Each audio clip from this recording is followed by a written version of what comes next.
Take our legal counsel, our authorizer, and our board of directors to make sure everybody is on the same page. February 27th, the Sheriff's Department notified the school that a warrant was issued for his arrest. After receiving this information, his employment was immediately terminated. February 28th, he was arraigned. February 29th, the administration was notified that bond was set for him. Though he was not allowed on campus, his access was removed. We also issued a no trespass letter, and we filed that with the Sheriff's Department, so we can make sure we further prevent any entry on the property. At this time, I'd like to ask Detective O'Donnell if he'd like to say any words regarding the timeline.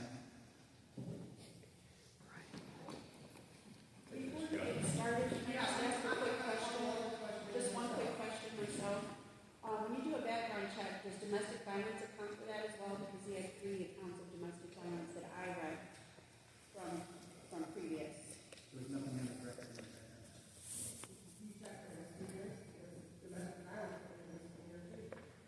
Domestic violence was on there. 3 of them. 1989 2013. We found it.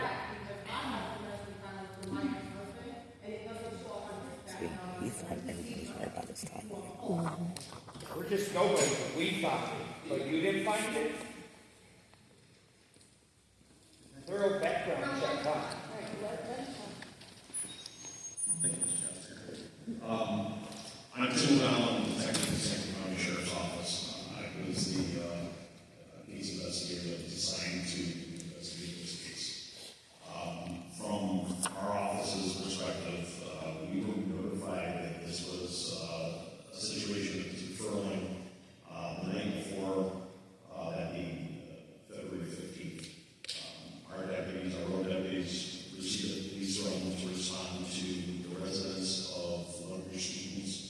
After having talked with the mother, the student and the mother, had communication that the mother quickly realized involved a inappropriate relationship that had developed with a non-teacher, or an employee here at Landmark that was employed in a non-teaching capacity. That relationship had evolved over a series of weeks, and finally that student went to the mom and explained what had been going on. I'll take questions. Pardon?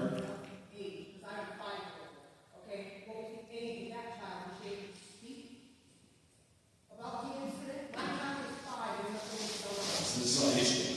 Okay, so it's the wrong versus 5. This is high school. Okay, so it's a different situation. So continue. Thank you.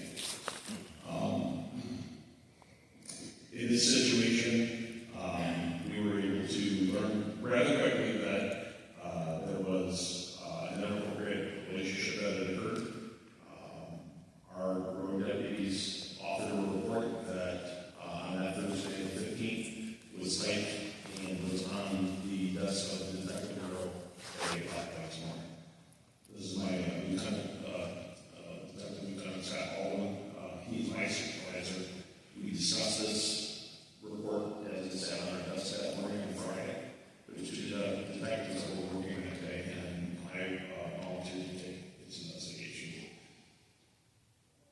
In the course of this investigation, whenever it involves a child, one of our first steps is obviously to garner as much information as we can, but we offer, it's all forensic interview. We have the Sierra County Child Advocacy Center in downtown Fort Huron, and we offer any child that's been suspected to be a victim of abuse or neglect to a forensic interview. And in that process, law enforcement, the prosecutor's office, and Child Protective Services can be involved, and I was present for that part of the investigation. Further information was learned during that caused me to then go back to our office. I wrote a search warrant affidavit, and attempts after we had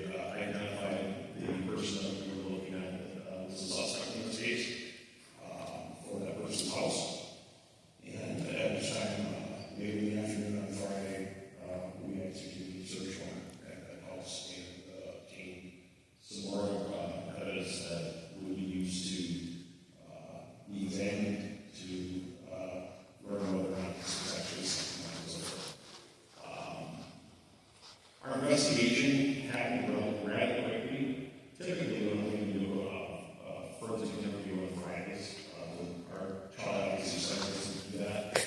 We recognized quite quickly that this was something that was emergent in nature, that was accident in nature, and that it was important for all of us to have this investigated as quickly as we could. I'm here to tell you that we couldn't have done this investigation any quicker than it actually happened. So from Thursday the 15th, we're now to Friday the 16th, we're all on our way to investigating this. So we do what we do. We get some of the information we're looking for, and by Friday night, we're comfortable that we've established enough cause to reach out to the school. My lieutenant spoke to Mr. Tom Rossinger, and at that point, February 16th, in the evening hours, which was winter break, or winter break, your school was officially notified that there was something going on with one of the staff members. Not before. We weren't even aware of it until less than 24 hours before that. Our investigation went extremely quick. We were able to gather our evidence, but at that point, I was done with my investigation. I still had some follow-up to do with the school here. They were absolutely cooperative. I can say that when we advised the school that this was an ongoing thing, Mr. Gossinger had informed us that that employee was notified of suspension pending outcome of the investigation. Our investigation continued into the next week. That was midwinter break, so we knew that there was no students that were going to be present at the school on that upcoming Monday. So Monday and Tuesday, I continued my investigation. That included coming here, there was a lot of video that needed to be reviewed, as well as some local businesses. So this is Tuesday, then the next day, Wednesday, I offered my report, which was almost 50 pages in length, and all that. In fact, I stayed into the evening hours that night to get it done, to get the prosecutor's office. At that point, as of Wednesday and Thursday, our investigation was complete and in the hands of the prosecutor's office for review. The prosecutor's office is a separate entity from the sheriff's office investigative division, and they had to review our report and find appropriate charges, and in a timely manner as well. They authorized charges that were eventually turned over us smart, and at that time, we served the rest of in that case, and there was already a case on this case investigation. So all told, from the time we were notified of the incident to the investigation portion of it, up to the point where the person was taken into custody and we got charges stemming from this investigation, was approximately 10 days. Your school was notified within 24 hours of us knowing that this was an investigation, and we have our requirements before we can come in and make it publicly known. We have to establish a certain amount of cause, but we have to be sure that this is something that has merit, that is something that will hold water before it's off, before we just go and start spreading rumors and using conjecture to make any decisions. These are very serious allegations. We take them very seriously. The safety of our kids is of utmost importance. From my chair, I feel like everything has been handled completely and professionally and the utmost care for our kids. Moving forward, I'm sure that all of you would like to know a little bit more specifics of the situation. I don't know to what degree that's going to help you in safeguarding your kids moving forward. You're all here because you love your kids and you want to make sure that your kids are going to be safe moving forward. We want that too. And as there were 6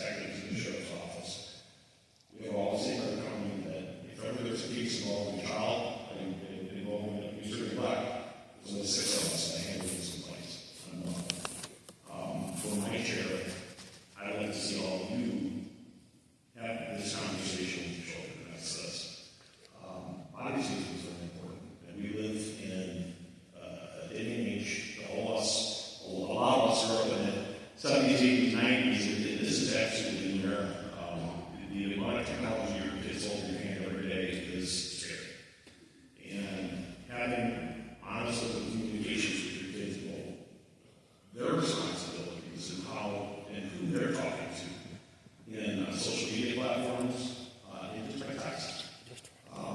It's so important. In this situation that's unfolding the work here about today, there was a good relationship between parent and child, and that child trusted the parent ultimately, and it's what should happen. Unfortunately, not everybody has that situation. If you haven't talked to your kids about body safety so far, you need to. That involves simply, a great rule of thumb is the bathing suit, the rule of the bathing suit. If you cover a bathing suit on a female line, then you switch up. Look, can I ask a question? Sure. These are things we do at home. What is the school doing for our children? That can be discussed after I'm done with the follow-up. You're going over the law. Well, that's part of this.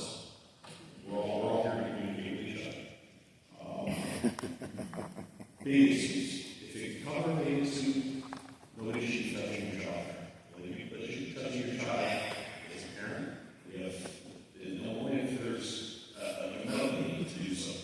Hopefully that would be something that would be witnessed as well.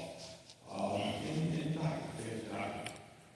Tell your kids that there's anything else that's touching them in one of those spots, they need to talk. And that's a good starting point for talking about what is happening. If you're curious about where you can go at this point, to talk about it with kids. That would be a good first step. On assuring that they understand what body safety is, and then asking them, has anybody outside the scope of mom or dad or doctor ever touched you in those spots, in those areas? And if so, I promise I will take it for seriously. And we'll handle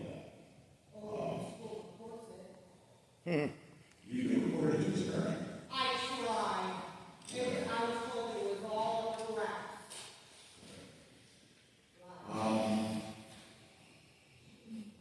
Cellular communication, also talk to them about the safety of communicating. We already know all this. Yeah, we heard. We already know it. We've been fielding phone calls for Yeah, that. actually, not everybody let's have respect for everybody else in the room. You do, that's great. But let's have this conversation. Talking about what's going on in your phone.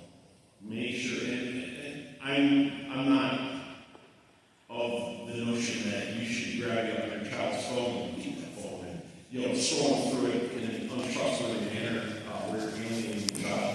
But have a relationship with your child so that you are able to look at their phone, or at least have that communication, that trust with them, that you have a reasonable faith that they're doing the right things with the phone. We see a lot of texting, and a lot of kids taking selfies and sending inappropriate selfies to people. Talking about that. I know this might be information that a lot of people heard before. I just wanted to reiterate that because from my chair as a detective working in our community, those are problematic issues for us. And that's what we see, and that's what I don't do. So, if you have questions, I'm happy to field them, but that's why I have to make our distribution. Yes.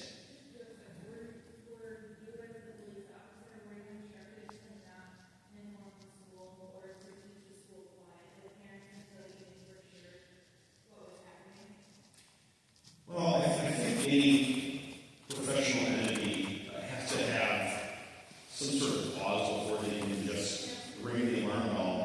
And in this case, I unequivocally can say that as soon as the school had cause to believe that this was a legitimate investigation, that there was a concern that this had indeed occurred, then there's possibility of the notifications. We started to do that.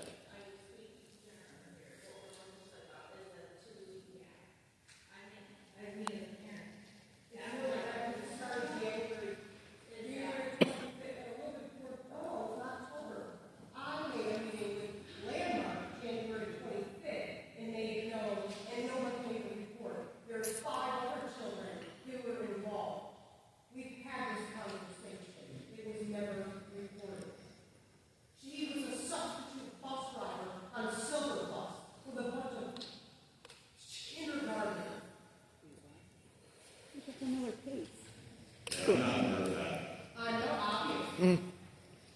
And we're supposed to trust you guys with our kids. Pardon?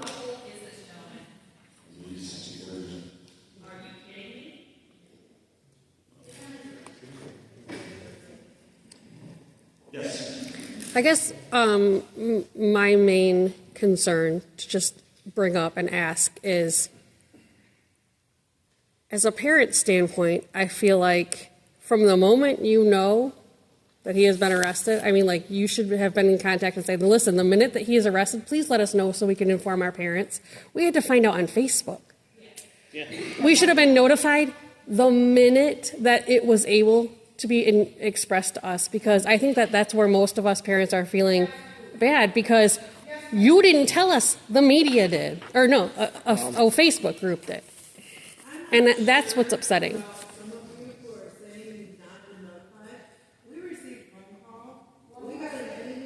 After. It was published in the morning at 5 o'clock in the morning. They didn't send out an email till 2 o'clock.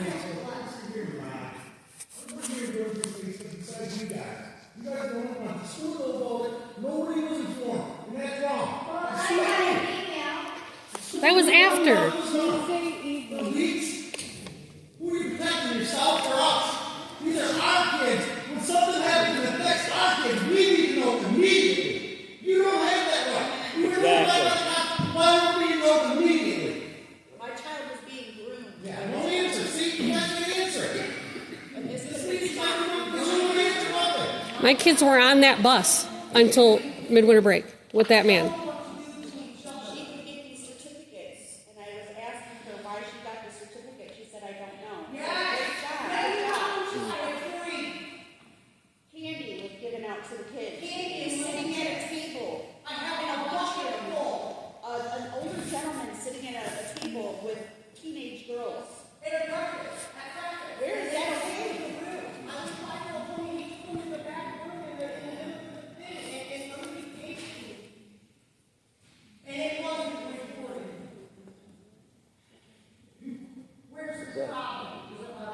And the question that never got answered is, when you do a background check, what are you checking for? Domestic violence doesn't matter. There was 3 accounts, I believe. His middle name is James. There was 3 accounts of domestic violence with him. That's still something. That's something that should have been considered, like, something might be wrong with this guy. He's got 3 accounts of domestic violence, and he was put away for a while in Oakland County. Your background check showed him clear. So can we do That's a something shitty to background change that? Because I can look up on the St. Clair County court dockets and find more info on this guy than you guys have access to. Did you also advise your administration to lie? Did I ask the question? Backgrounds outside of St. Clair County, because I know sometimes when you do background checks in St. Clair County, it's clearly for St. Clair. Well, that would be ridiculous. That would be ridiculous.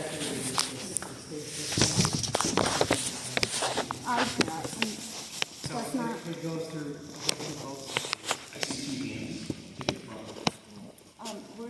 Did you ever instruct me to lie to children? So that's what happened. Okay. Adam, I directly called the school Wednesday morning when I saw the information, the mugshot intelligence. He contacted me back. And I was told that this person never had access to our elementary students. I was reassured not only as an administrator, but as a parent. And then, after I spoke with Debbie, I received a call back from him addressing me with, why are you telling people that I lied to you? Because you did. So my concern is, why do we still have someone in a position that will bold-faced lie to a parent and then call them back and be combative? That is my issue right now with the administration, that he's still sitting here holding that position. And why was he removed out of this building and put with the younger children? Exactly. So the access to his personnel file is what I am going to be forcing. My daughter had direct contact with him. He was her bus driver. I would like a call letting him know my child was in contact with him. Every one of the kids on that bus's parents should have gotten a call. Mine, my kids. Telling them your child may have been in contact with this person, so we could have had a conversation. Yep. with our child. It's very inappropriate. Like everybody else, I found out through my eyes Facebook page that Kevin Lindsay does because, you know, the Jared's house is soon to hate him, but he gives us more information than any of you guys do. Absolutely. It's absolutely ridiculous. I found out from that web page and from coworkers that it was my kid's bus driver that she's seen 5 days a week. Yes, ma'am. Yes, ma'am. I was not more effort put into notifying parents that kids were in contact with them. If the school is eligible for notification within 24 hours from the sheriff's department, why are we not eligible for that notification as well? Yes, ma'am. Why weren't we notified of the severity of the situation right off the bat? When he was Our suspended. students had contact, just like this young lady had contact.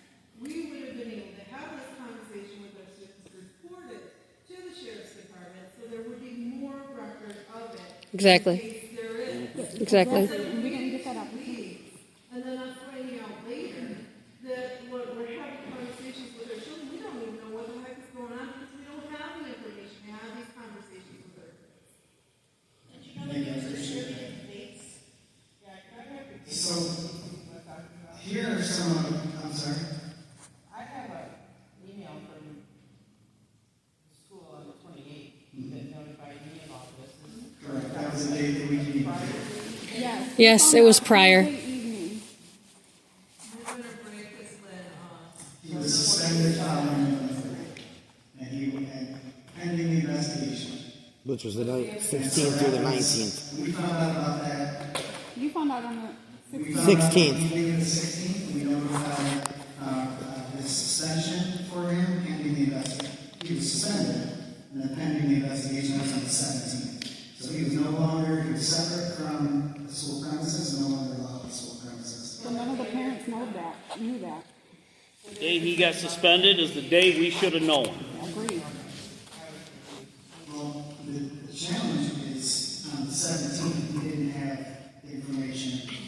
You had enough to suspend him. So here,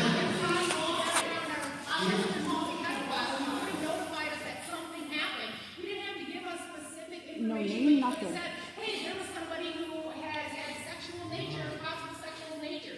You didn't have to give us much information, but you could give us something. So we could start talking with our children and making sure nothing had happened. Now, you don't have to give us a name, you don't have to give us any specifics, but saying there was a possible incident that we should have known about.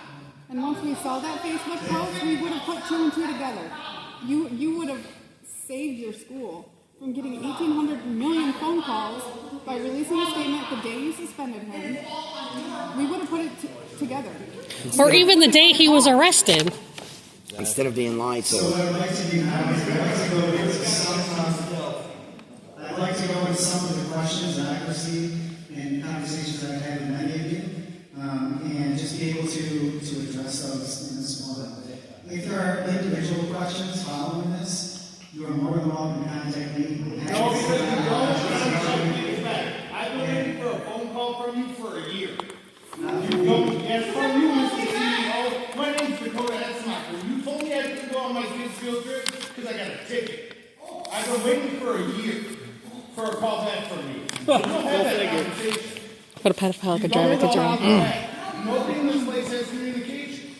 Well, we're here now, why can't we ask questions? There's a bunch of people that have a bunch of questions.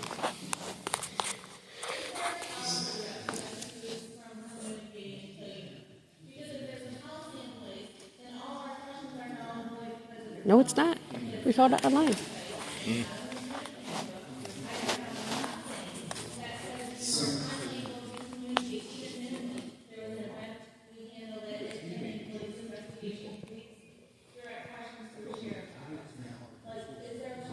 Thank you, I appreciate that conversation. So that's one of the questions that's on there that I've heard, is why did you tell us that the employee was suspended? So the way we responded is we immediately removed him from access to the school and with the students. We were not able to comment until the investigation was completed and was charged. But you didn't even contact us when he was arrested. No, So it's, this is something that we can continue to learn from this process as well. We wanted to make sure he was separate from the school, separate from the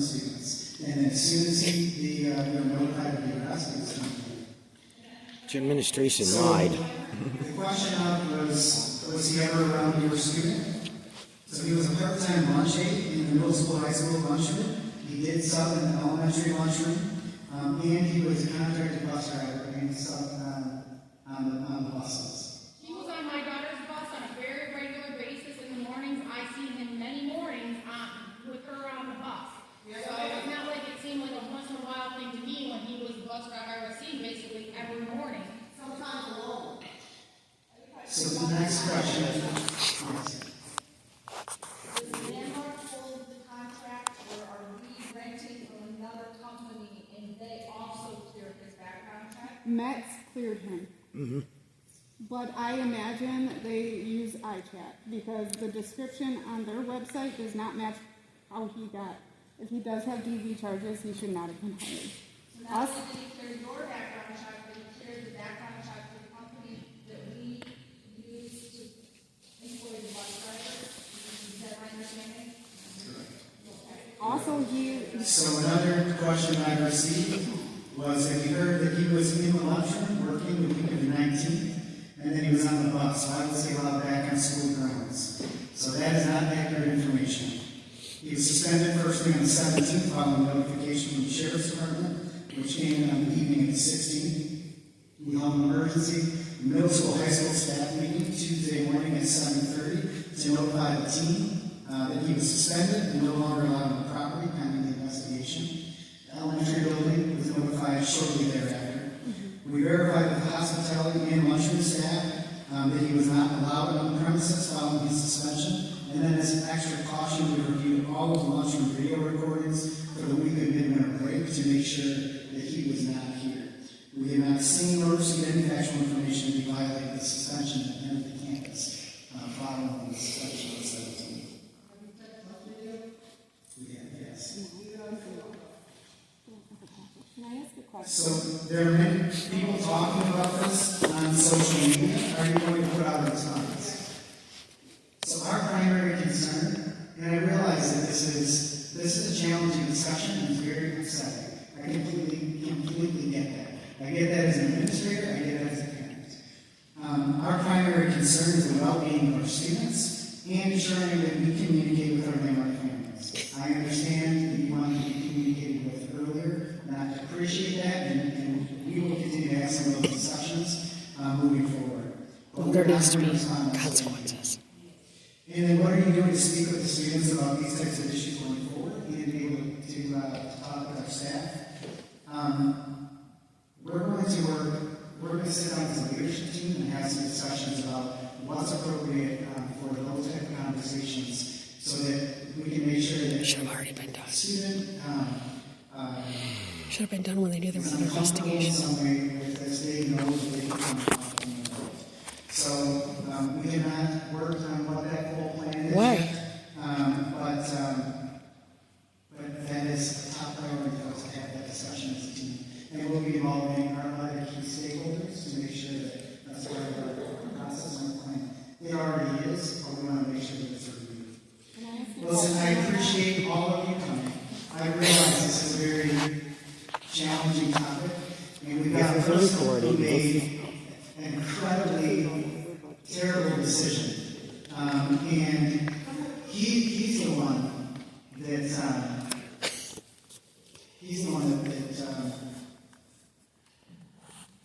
the focus needs to be on.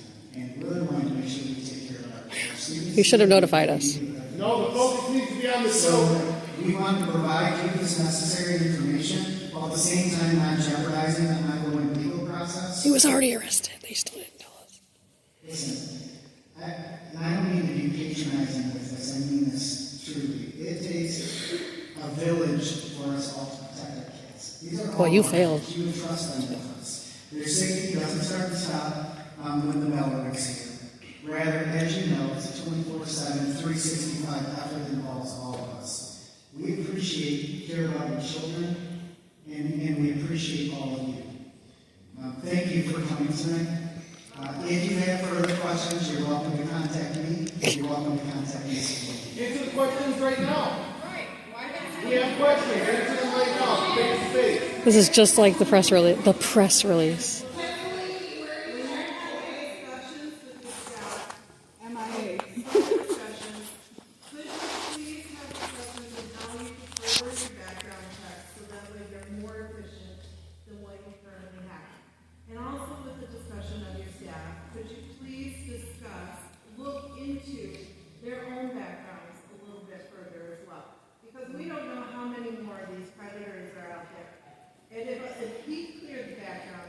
Who else has cleared it? Who else has also cleared it? Who else has slipped through the cracks in your system?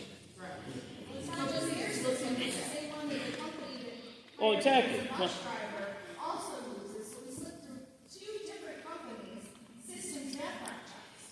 And it needs to be fortified a little bit better than it is right And a now. separation for sure between the adults and the children. There should not be, you should not have them sitting at a table with tons of girls at a luncheon.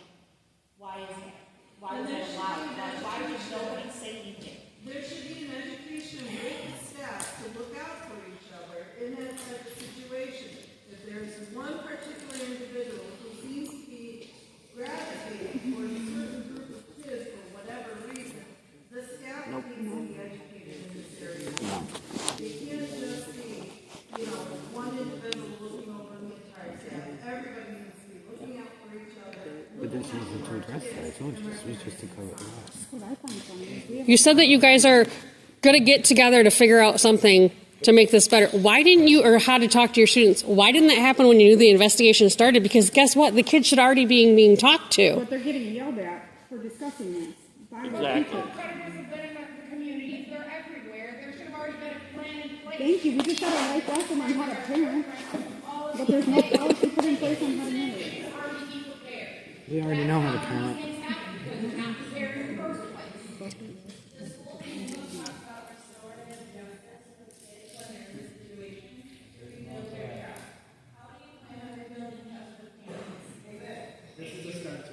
You're not even letting us ask questions. It's not a start.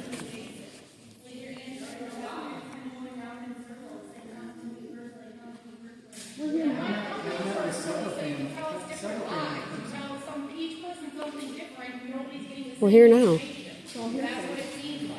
What that lady said, she called and asked directly and was bold. Lied to. So you guys aren't being open about what's happening. No transparency. Question about the budget, because I've been looking into this and we spoke on Friday. Because I do parent at home and I've talked about Safe Touch. We've just expanded that since this situation.